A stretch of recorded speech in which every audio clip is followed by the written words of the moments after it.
Bien le bonsoir les amis, c'est Byfun.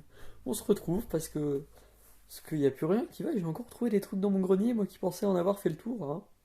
C'est fou, hein. Attendez. Ah, je l'aurais pas, merde. Bon bah salut le reflet, hein. J'espère que tu vas bien. Ah, attendez, peut-être que... Wesh, yo quoi? Comme ça, elle est dans ton... Yes. Bon bref. On aime ça les reflets, n'empêche. Moi j'aime bien... Attendez. C'est quoi ça? Regardons. Windspeed qui était entré dans le lecteur de disquette. Enfin bref. Donc voilà. À quoi il ressemble, vous pouvez voir qu'il y a une fenêtre juste derrière, hein, voilà. Mais vous ne voyez pas ce qu'il y a là. Ah, c'est ballot ça, hein. C'est con quand même. Oui, j'ai quand même fait mes petites recherches, les gars. Donc vous voyez la fiche technique, hein, qui va s'apparaître juste au niveau de ma main. Enfin, peut-être un peu. Enfin, là, au pire. Voilà, maintenant. C'est bon, vous avez regardé, voilà. La fiche technique, bon, bah, c'est un truc qui est de 94, 95, quoi. Il a un peu 25 ans.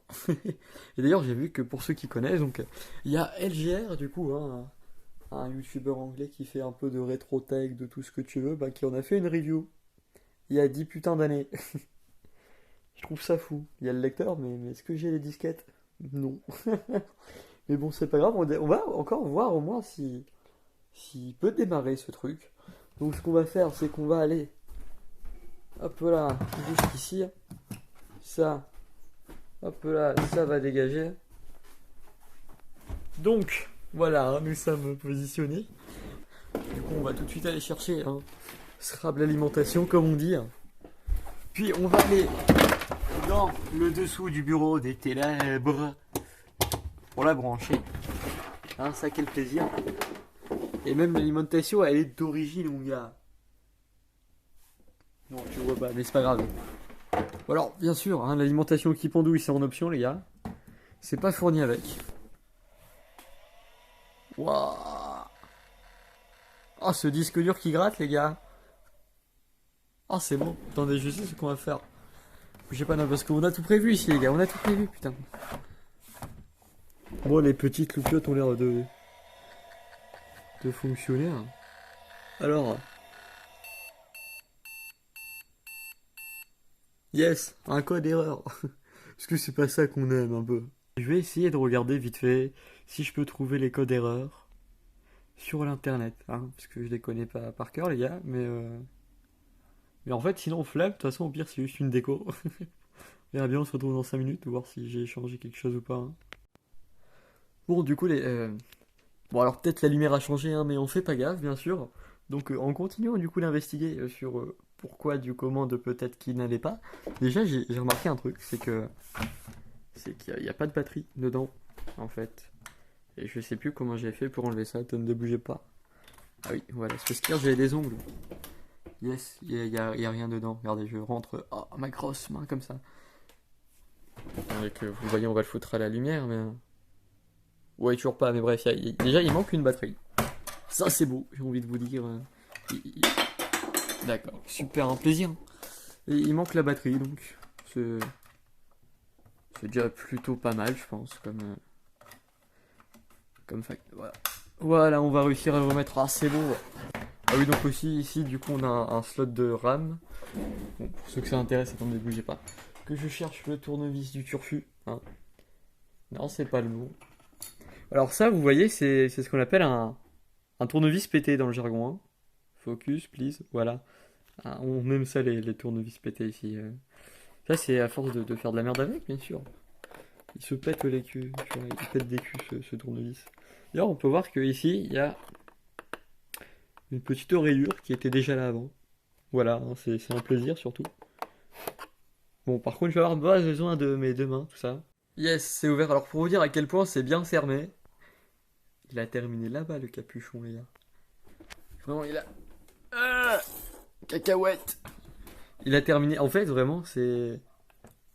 Bah, en fait, c'est pas compliqué, hein, c'est des clips, mais c'est trop bien clipsé, putain. Donc voilà, on peut voir du coup une rame New Media Corp avec un peu de... Je sais pas du tout ce que c'est, on dirait genre du stylo, en fait. comme si quelqu'un était venu écrire, hein. Donc voilà, hein, pour ceux qui se demandent, du coup on peut la débrancher et bien sûr la changer par une autre. Voilà, hein, juste un petit port. Voilà, donc pour ceux qui se demandent, hein, à quoi pouvait ressembler du coup de la RAM. Alors attendez. Voilà, donc là c'est du NEC à l'intérieur, hein. C'est des puces NEC sur une RAM New Video Core. Du coup voilà. Alors après je m'y connais pas plus, hein, un truc d'époque comme ça, mais voilà. NEC, les gars, ils sont là. Du coup on va la remettre. Alors par contre, que j'évite de regarder le retour pour la remettre quand même, parce que c'est mieux de regarder ce qui se passe. En fait. Voilà, hop. Et on clipse. Et ça va tout seul. Et j'ai l'impression que le focus a été fait avec le cul, encore une fois. Voilà, donc vous voyez, c'est vraiment très très simple à remettre. Hop, on met le côté comme ça. Enfin, je dis que c'est simple à remettre, mais... Ouais, pas trop non plus en fait. Voilà, hop, on clipse. Et du coup, je me demande si la fissure qui est là, du coup, hein, qu'on voit bien ici, n'a pas été faite justement en enlevant ce capuchon. Et genre avec un tournevis ou un truc comme ça. Parce que vraiment, à la marche, je crois que c'est pas possible de l'enlever. Il faut obligatoirement un tournevis. D'ailleurs, hein, vous remarquerez que les vis, là, eh ben, bah, c'est pas des cruciformes. C'est une forme de vis, mais un peu chelou. Est-ce que j'ai pas une lumière dans le coin avec laquelle je pourrais vous montrer ça plus précisément? Regardez là, vous voyez bien. En fait, on dirait vraiment un cruciforme qui a été agrandi sur les côtés. Ça fait un peu une croix religieuse, un peu.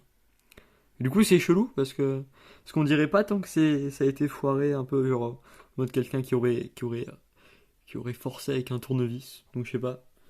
Trop à mon avis, c'est peut-être d'origine. Mais en tout cas, c'est c'est beau. Putain, c'est beau. Enfin bon, du coup, ça aurait été un plaisir. Hein, n'empêche de regarder ce qu'il y a dedans. Donc peut-être qu'un jour ça arrivera. Peut-être qu'un jour je trouverai d'où ça peut venir et on se fera une petite découverte de cet ordinateur un peu à la façon genre Taverne de John John, tout ça, hein. Ou comme Imotech aussi a pu le faire, hein, sur quelques Mac. Parce qu'en vrai, l'histoire, si vous voulez, c'est que cet ordinateur appartient sûrement à quelqu'un d'autre que mes parents. Parce que, bon, en gros, l'histoire, c'est que mon père travaillait à la SNCF, les gars. Et il y a deux possibilités. Soit c'est un truc qui a été aux objets trouvés en mode quelqu'un l'a perdu dans le train. Et comme au bout de, je sais plus, un mois, 2 mois, enfin bref, au bout d'un certain temps, donc les objets trouvés, eh ben ils sont revendus aux enchères. Même s'ils sont vendus aux enchères, en tant que personne qui travaille là, enfin même employé de la SNCF, hein, ils peuvent s'arranger pour récupérer les trucs. Donc il a peut-être récupéré suite à ça. C'est pas, voilà. Sinon, je pense que la plus probable, c'est que ce soit un de ses collègues de bureau de la SNCF qui l'ait eu, qui marchait déjà plus il y a du coup sûrement une vingtaine d'années, et qui du coup lui a donné pour qu'il le répare. Sauf que s'il n'a pas été réparé, c'est peut-être parce que il y avait un truc trop gros à faire et que la personne n'a pas voulu le réparer, ou je ne sais quoi d'autre, hein, bien sûr. Mais du coup, à mon avis, c'est une des deux possibilités. Parce que c'est clairement pas eux qui l'auraient acheté, parce que je pense pas qu'ils avaient l'utilité d'un ordinateur portable, déjà, et puis surtout pour l'époque, il était très petit, du coup, il était pas mal cher, mais niveau puissance, du coup, il était pas top top. Enfin, ils ont privilégié la batterie, du coup, et donc ils ont mis des petits composants qui consommaient pas grand-chose, sauf que du coup, il était normalement puissant, quoi. Enfin, un peu comme les Chromebooks qu'on peut avoir maintenant, ou ce genre de choses, hein, des espèces d'ultrabooks. Mais du coup, vu qu'ils voyageaient pas tant que ça et tout, ils ont toujours eu des PC fixes, et depuis 86, les gars, c'est beau. Mais bref, du coup, c'est clairement pas le genre de choses que eux, ils auraient acheté en temps normal, donc c'est pour ça que ça aurait pu être putain d'intéressant de voir ce qu'il y avait dedans, parce que si ça se trouve, on aurait retrouvé des bons gros dossiers, tu vois. Et ça aurait été marrant. Là, on se serait amusé. Mais bon, c'est comme ça, hein. Du coup, je vais vous laisser sur les loutros que j'ai fait hier. Donc oui, vous allez voir des trucs différents, des tenues différentes et tout, mais c'est beau. Donc en tout cas, j'espère que cette vidéo sur ce truc-là vous a plu, hein, parce que moi j'ai bien aimé. Et cette dégaine de folie, les gars, c'est même plus la même que tout à l'heure. On est dans le turfu en fait, c'est ça le truc. Même ici, ça a changé, c'est quoi ça? Bref, ce sera la fin dans 3, 2, 1. Merde.